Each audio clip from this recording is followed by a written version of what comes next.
subscribe the channel and press the bell icon for upcoming videos. Hello friends, welcome to my channel Pharmacology Concepts by Rajesh Chaudhary, and in this video I will discuss about the basic medicinal chemistry of the adrenergic blockers. I will discuss about the alpha blockers. तो आज की video में हम बात करेंगे alpha blockers के medicinal chemistry के बारे में। बात करें इस टॉपिक की तो ये जो टॉपिक है आपके मेडिसिनल केमिस्ट्री 1 यूनिट नंबर 2 का ही पार्ट है। And if you want to watch my previous videos regarding the pharmacology, medicinal chemistry or organic chemistry, you can check description box below or by using this link. So now let's discuss about the topic. So adrenergic blockers, जिसको हम sympatholytics भी बोल सकते हैं, means these drugs are antagonize the effect of adrenaline or noradrenaline by blocking its receptors like alpha and beta. तो ऐसे drug जो कि अल्फा और बीटा को ब्लॉक करके आपके सिम्पथेटिक एक्शंस को इनहिबिट करते हैं, ब्लॉक करते हैं, रिड्यूस करते हैं या एबोलिश करते हैं, ऐसे ड्रग को हम सिम्पैथोलाइटिक बोल सकते हैं या फिर एड्रेनर्जिक ब्लॉकर्स भी बोल सकते हैं, क्योंकि जितने भी ड्रग्स हैं ये आपके एड्रेनो रिसेप्टर को ब्लॉक करते हैं, एंटागोनाइज करते हैं और उनका जो इफेक्ट है आपके सिम्पथेटिक सिस्टम का या एड्रेनलिन या नॉर एड्रेनलिन का उसको एबोलिश करते हैं। तो बात करते हैं हम लोग पहले classifications of the adrenergic receptors blockers. तो बात करें क्लासिफिकेशंस की, उसमें दो मेजरली होंगे आपके अल्फा ब्लॉकर्स और बीटा ब्लॉकर्स। देखते हैं हम वन बाय वन। ये जो आपके क्लासिफिकेशंस हैं वो डिटेल है आपके फार्माकोलॉजी पॉइंट ऑफ व्यू से, हम medicinal chemistry point of view से भी हल्का सा बात करेंगे। तो बात करें हम लोग डिटेल में, तो ये आपका पहला है आपका अल्फा ब्लॉकर, मीन्स ऐसे जो ड्रग हैं जो कि अल्फा रिसेप्टर को ब्लॉक करेंगे, एंटागोनाइज करेंगे। उनमें पहला है आपका नॉन सेलेक्टिव, मीन्स ये जो ड्रग्स हैं वो आपके अल्फा 1 और अल्फा 2 दोनों को ही ब्लॉक कर सकते हैं, एंटागोनाइज कर सकते हैं। उनमें है आपका फिनॉक्सी बेंजामिन है, ये बेंजीन नहीं है, sorry for that, phenoxy Benjamin, ये आपके इरिवर्सिबली बाइंड होता है आपके रिसेप्टर से।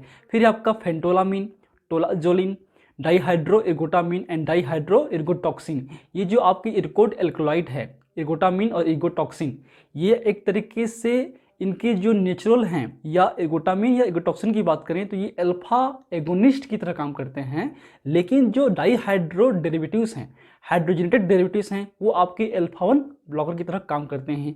तो इस पॉइंट से क्वेश्चंस आपके आ सकते हैं आपके जीपेट वगैरह में या ऑब्जेक्टिव वगैरह में, कि आपके जो एर्गोटामिन या एर्गोटॉक्सिन है, ठीक है, इनके जो हाइड्रोजनेटेड डेरिवेटिव हैं वो आपके अल्फा 1 ब्लॉकर हैं, जबकि प्योर एर्गोटामिन या एर्गोटॉक्सिन अल्फा एगोनिस्ट होते हैं, अल्फा 1 एगोनिस्ट होते हैं।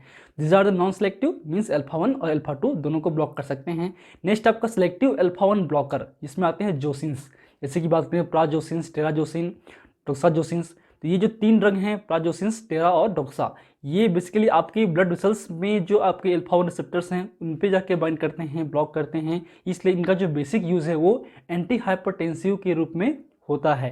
जितने भी अल्फा 1 ब्लॉकर हैं वो कहीं ना कहीं आपके प्रेशर्स को या ब्लड प्रेशर्स को इनहिबिट करते हैं, वेसोकॉन्स्ट्रिक्शन को इनहिबिट करते हैं, तो इसलिए इनका जो बेसिक यूज़ है वो हाइपरटेंशन में हम लिख सकते हैं। लेकिन कुछ जो अदर हैं, जैसे कि बात करें टेमसुलोसिन, एल्फुजोसिन और सिलोडोसिन, ये जो तीन ड्रग हैं वो बेसिकली आपके जो प्रोस्टेट हाइपरट्रॉफी, ठीक है, जो ब्लेडर के जो ट्राइजन मसल्स हैं उन पे जो अल्फा 1 रिसेप्टर्स हैं उन पे ब्लॉक करते हैं, उन पे जाके इनहिबिट करते हैं, उसको जाके ब्लॉक करते हैं। इसलिए एक तरीके से ये आपकी यूरिनरी रिटेंशन में हम यूज़ कर सकते हैं इस ड्रग को।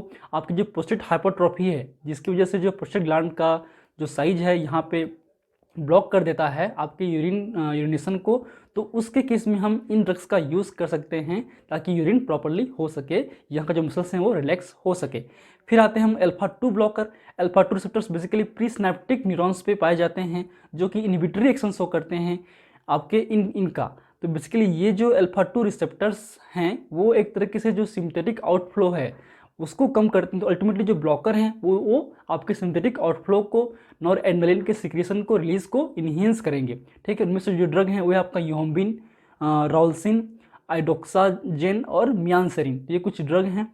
फिर आते हैं हम लोग alpha beta blocker, means non selective Adreno receptor blocker, means ऐसे ड्रग जो कि अल्फा को भी ब्लॉक करते हैं और बीटा को भी ब्लॉक करते हैं। उनमें से दो ड्रग मेन हैं वो है आपके लेबेटालॉल और कार्वेडिलॉल। ये आपके एक तरीके से थर्ड जनरेशन के ड्रग हैं, जिसको हम याद कर सकते हैं सेंट्रल लाइब्रेरी के रूप में। सी मतलब कार्वेडिलॉल, एल मतलब लेबेटालॉल, ठीक है। फिर आते हैं हम लोग बीटा ब्लॉकर्स के बारे में। तो जितने भी लॉल्स हैं वो आपके बीटा ब्लॉकर्स हैं। तो बीटा ब्लॉकर्स को भी हम डिवाइड कर सकते हैं अलग क्लास में। पहला है आपका non selective beta blockers, means ऐसे बीटा ब्लॉकर्स जो कि बीटा 1 और बीटा 2 दोनों को ब्लॉक कर सकते हैं। उन जो एग्जाम्पल्स हैं मेन वो है आपका प्रोपेंटिन, ठीक है, प्रो फिर प्रोपेनॉल, पिन फॉर पिंडोलॉल और टीम फॉर टीमिलॉल, ये आपके फर्स्ट जनरेशन है। ये जो पिंडोलॉल है इसमें लिखा है ISA, means it has a intrinsic sympathetic activity, means ऐसे बीटा ब्लॉकर, कुछ बीटा ब्लॉकर ऐसे होते हैं जो कि सिंपैथेटिक आउटफ्लो को भी इन्हेंस करते हैं, उनमें इंट्रिंसिक सिंपैथेटिक एक्टिविटी होती है, वो है आपके पिंडोलॉल, बाकी प्रो और टीम में नहीं होते हैं।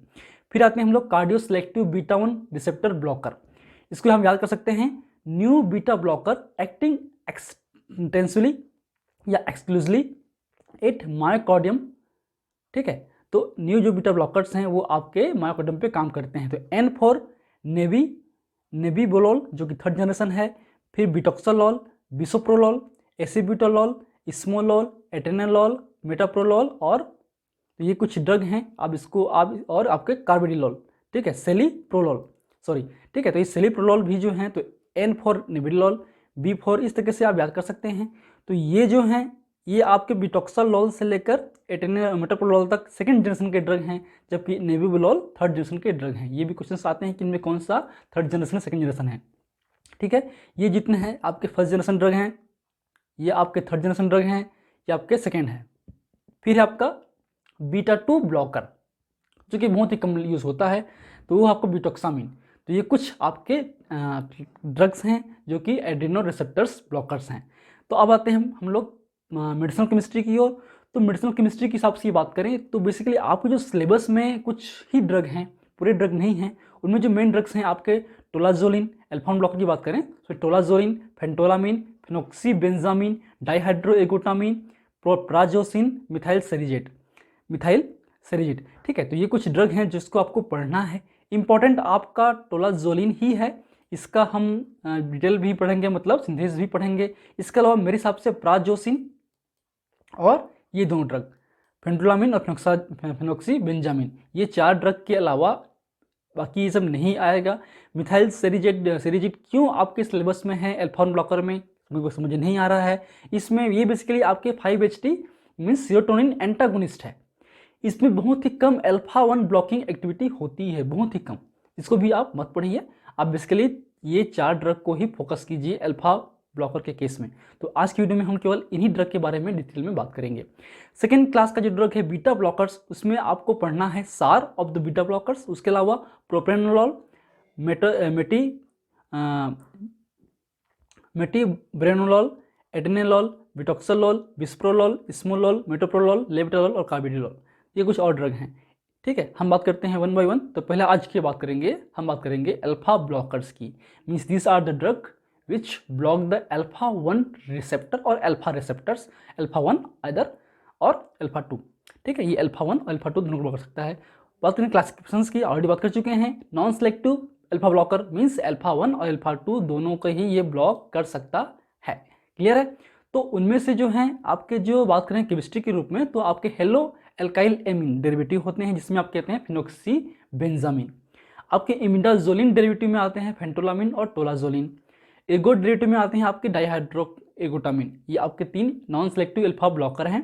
फिर सेलेक्टिव अल्फा 1 ब्लॉकर की बात करें, उसमें आते हैं क्यूनाजोलिन डेरिवेटिव या क्यूनाजोलिन एमिन डेरिवेटिव, जिसमें आते हैं प्राजोसिन, ट्राजोसिन वगैरह ड्रग आते हैं। अल्फा 2 की बात करें तो योम्बिन और आइडाजोक्सान ड्रग आते हैं, ठीक है। चलिए अब बात करते हैं हम लोग ड्रग के बारे में, ड्रग के basic structure, nomenclature, mode of action, uses and important synthesis, ठीक है। तो टोलाजोलिन का जो ड्रग है वो इंपॉर्टेंट है क्योंकि इसका सिंथेसिस भी आपको पढ़ना है। बट मेरे हिसाब से फिनोक्सीबेंजामिन और फेंटोलामिन और प्राजोसिन ये भी बहुत ही इंपॉर्टेंट ड्रग हैं। हो सके तो इनके भी सिंथेसिस के जो प्रिकर्सर हैं वो आप देख लीजिए, जीपेट के पॉइंट ऑफ व्यू से बोल रहा हूँ, वो आपके आ सकते हैं, ठीक है। तो बात करें टोलाजोलिन की, तो एक तरीके से इमिडाजोलिन डेरिवेटिव है, ये आपका इमिडाजोलिन है या फिर 1H इमिडाजोल भी हम बोल सकते हैं इसको। तो उस हिसाब से जो है इसके 2 नॉमेनक्लेचर हम कर सकते हैं। ये आपका क्या है, बेंजाइल डेरिवेटिव है, तो आपकी इस 2 पोजीशन पे क्या है, बेंजाइल है, इसलिए 2 बेंजाइल 2 इमिडाजोलिन, एक नाम ये हो गया। उसके अलावा 2 बेंजाइल 4,5 डाइहाइड्रो 1H इमिडाजोल, इस 4,5 पोजीशन पे आपका हाइड्रो ग्रुप जुड़ा हुआ है, हाइड्रोजन एटम जुड़ा हुआ है, इसलिए इसको हम 2,4,5 डाईहाइड्रो 1H इमिडाजोल भी बोल सकते हैं। बात करें इसके मोड ऑफ एक्शन की तो ऑलरेडी पता है, ये आपके नॉन सेलेक्टिव है, मीन्स आपकी अल्फा 1 और अल्फा 2 दोनों को ही ब्लॉक कर सकता है। मीन्स ये अल्फा 1 से जो भी आपके हाइपरटेंसिव इफेक्ट है, वेसोकंस्ट्रिक्शन इफेक्ट है, उसको एबोलिश करेगा ही। उसके अलावा जो अल्फा 2 की वजह से जो आपके नॉट एड्रेनलिन का सिम्पथेटिक आउटफ्लो कम हो रहा है, उसको भी एबोलिश करेगा। ठीक है, बात करें सिंथेसिस की, जो मेन प्रिकर्सर है वो है आपका बेंजाइल साइनाइड। तो इस बेंजाइल साइनाइड में अगर डायरेक्टली हम इथिलीन डाईएमीन को रिएक्शंस करा सकते हैं, तो एल्कोहल के प्रेजेंस में कराते हैं HCl में, तो ये इस तरीके से एक बाई प्रोडक्ट बनता है आपका बेंजीन CH2। ये जो आपका है CnHCl आपका साल्ट है, ये हाइड्रोक्लोराइड साल्ट है, इस तरीके से फॉर्म बनता है। फिर अगर हम इसमें इथिलीन डाईएमीन को रिएक्शन कराएंगे, चाहे तो आप directly benzyl cyanide plus ethylene diamine का रिएक्शन करा सकते हैं, बीच में आप इसको मीडिया ग्रुप में लिख सकते हैं। तो ये अल्टीमेटली क्या होगा, साइक्लेशन रिएक्शंस हो गए, साइक्लिक फॉर्म करेगा और ये बनाएगा आपका टोलाजोइन हाइड्रोक्लोराइड। ठीक है, तो ये बेसिक स्ट्रक्चर है टोलाजोइन का। ठीक, तो इस तरीके से हम दो मेन इसमें रिएक्टेंट होंगे, पहला है बेंजील साइनाइड और सेकेंड है आपका इथिलीन डाईएमीन, और आपके जो मीडिया है वो आपके अल्कोहल और HCl एक साल्ट के लिए है। तो ये आपका मेन रिएक्टेंट हैं और बनाते हैं आपके टोलाजोलिन। नेक्स्ट ड्रग है, बात करें हम इसके यूजेस की, तो बेसिकली ये वेसोडाइलेटर्स ही होंगे, जितने भी अल्फा 1 ब्लॉकर्स हैं वो वेसोडाइलेटर्स हैं। ठीक है, तो आप एंटी हाइपरटेंसिव एजेंट्स लिख सकते हैं यूज में, फिर कोई भी ड्रग आए। ठीक है, तो इसका जो यूज़ है स्पेसिफिकली हम बात करें तो इसको हम यूज़ कर सकते हैं persistent pulmonary hypertension in the children your newborn baby. तो न्यूबॉर्न बेबी में जो पल्मोनरी हाइपरटेंशन है उसको इनहिबिट करने के लिए हम दे सकते हैं टोलाजोलिन। इसके अलावा आपके जो पेरिफेरल वेस्कुलर डिसीज़ है, रेनाउट डिसीज़ या रेनाउट सिंड्रोम जिसको बोलते हैं, जिसमें एक तरीके से आपका जो लोअर लिम्ब है, इंड है ना, हाईली अगर ठंड कंडीशन में जाएंगे तो एक तरीके से ये जो आपका लोअर पार्ट इंड पार्ट है वो इनका जो कलर है वो चेंज हो जाता है, ब्लूइश कलर हो जाता है, क्योंकि आपका जो भी ब्लड है वो सप्लाई कम हो जाता है आपके वेसोकंस्ट्रिक्शन की वजह से। तो हम उसके इनहिबिशन के लिए हम देते हैं आपके ये सब जो ड्रग हैं अल्फा 1 ब्लॉकर, जिससे जो वेसो रिलैक्सेंट हो और ब्लड का फ्लो बढ़े और आपका जो कलर है वो फेड ना हो, ब्लूइश ना हो। ठीक है, इसके अलावा we can use in the cerebral vascular accident या सेरेब्रल वेस्कुलर कंस्ट्रिक्शन भी हम यूज़ कर सकते हैं। उसके अलावा हम एंटी हाइपरटेंसिव इन ग्रुप में यूज़ करते ही हैं। And it may cause the reflex sympathomimetic action on heart. ठीक है, जो भी वेसोडाइलेटर्स हैं, जो पोटेंट वेसोडाइलेटर्स होते हैं, हाईली वेसोडाइलेशन करने की वजह से जो ब्लड प्रेशर है बहुत ज़्यादा फॉल हो जाता है। तो उस ब्लड प्रेशर फॉल को कंपनसेट करने के लिए हमारा जो बॉडी का जो होम्योस्टेसिस मैकेनिज्म है उसके थ्रू जो सिंथेटिक आउटफ्लो है, सिंथेटिक एक्शन है वो बढ़ जाता है। तो ये आपके हार्ट रेट को इंक्रीज करेगा, जो कि रिफ्लक्स के थ्रू होगा, कंपेंसेटरी पाथवे के थ्रू होगा। ठीक है, फिर जो नेक्स्ट ड्रग है आपका फेंटोलामिन, जो कि आपके नेक्स्ट इमिडाजोलिन डेरिवेटिव ही है। तो फेंटोलामिन की बात करें तो इसमें हम फिनॉल को भी हम एक तरीके से प्रेजेंट कंपाउंड मान सकते हैं या इमिडाजोलिन को भी मान सकते हैं। तो देखते हैं पहले हम लोग मेन आपकी इमिडाजोलिन को, जिसमें आपके 2 पे मिथाइल है और यहाँ पे N पे आपके एक है 4 मिथाइल फिनाइल है और 4 हाइड्रोक्सी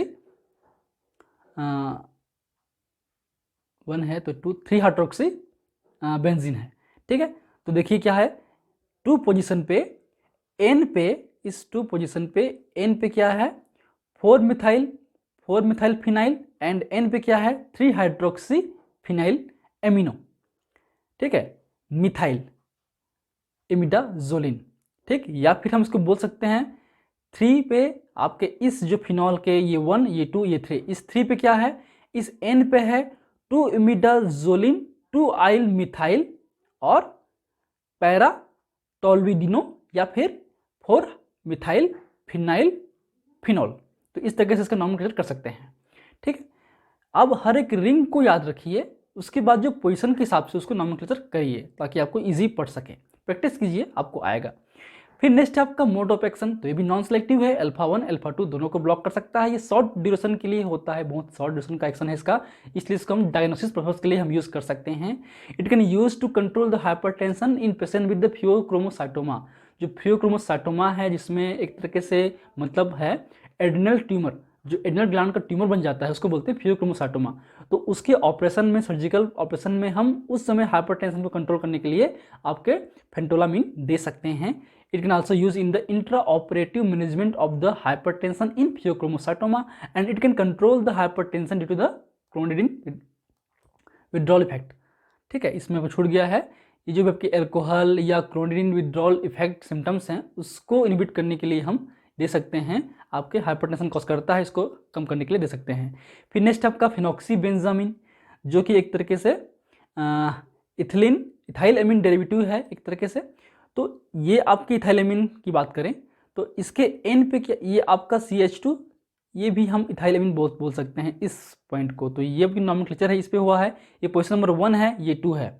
ठीक है, ये आपका एमीन है, इस 1 पे मिथाइल है, 2 पे आपके फिनॉक्सी है, इस N पे बेंजाइल है, इस N पे क्लोरोइथाइल है। तो क्या होगा, N पे बेंजाइल, N पे 2 क्लोरोइथाइल, 1 पे मिथाइल, 2 पे phenoxy, ethyl amine. Clear, simple. आप उसको तोड़ लीजिए पूरे स्ट्रक्चर को और नॉमेनक्लेचर करिए, इजी पड़ेगा। सेम भी आपके नॉन सेलेक्टिव है, तो ये अल्फा 1 अल्फा 2 दोनों को ब्लॉक करता है। इससे जो है आपके TPR means total peripheral resistance या वेस्कुलर रेजिस्टेंस या वेसोकॉन्स्ट्रिक्शन कम होता है, वेसोरिलैक्सेंट इफेक्ट या वेसोडाइलेशन इफेक्ट आपको मिलेगा।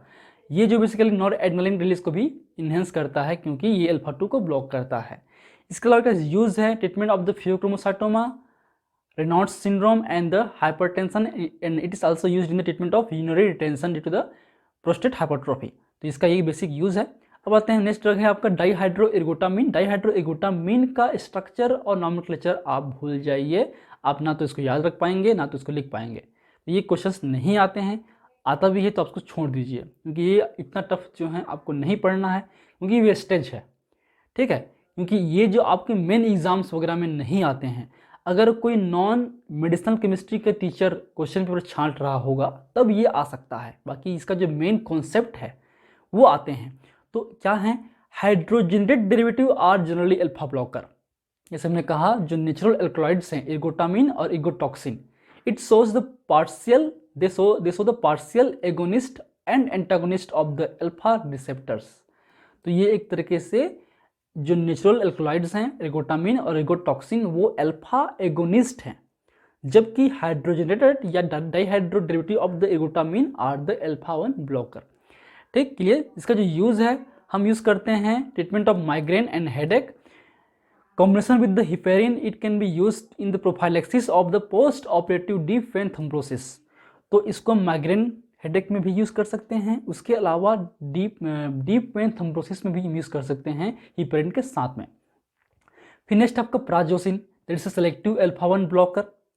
ठीक है, ये आपकी पोटेंट एंटी हाइपरटेंसिव ड्रग है, पोटेंट वेसोडाइलेटर है।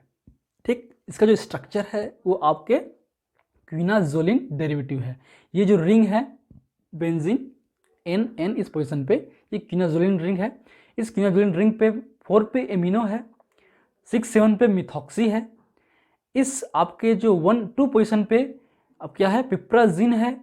फिर आपके यहाँ पे जो फॉर्फिराइल है, तो इसको क्या बोलेंगे हम लोग, 4 पे एमिनो, 6-7 डाइमिथॉक्सी, 2 के इस 4 पे 2 फॉर्फिराइल, पिप्राजिन, 1 आइल क्विनाजोलिन। ठीक, क्लियर। ये भी आपके सिलेक्टिव अल्फा 1 ब्लॉकर है, TPR कम करता है, वेसोकॉन्स्ट्रिक्शन कम करता है, मतलब पोटेंट वेसोडाइलेटर है। इसका जो यूज़ है हम एज ए एंटी हाइपरटेंसिव के रूप में करते हैं हाइपरटेंशन के केस में। इसके अलावा रेनॉल्ड्स सिंड्रोम में भी कर सकते हैं। इसके अलावा use is adjusting in the sympathetic treatment, symptomatic treatment of the urinary obstruction caused by the prostate hypertrophy. Clear, ये बेसिक यूज इसका। फिर नेक्स्ट ड्रग आपका बीटा ब्लॉकर्स हैं। तो आज के लिए इतना ही। तो ये हम नेक्स्ट क्लास में बात करेंगे बीटा ब्लॉकर्स की। So these are the basics about the alpha receptor blockers and their basic medicinal chemistry.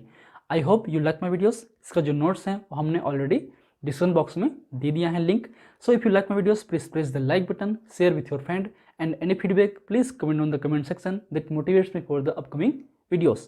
In last, thank you, keep watching.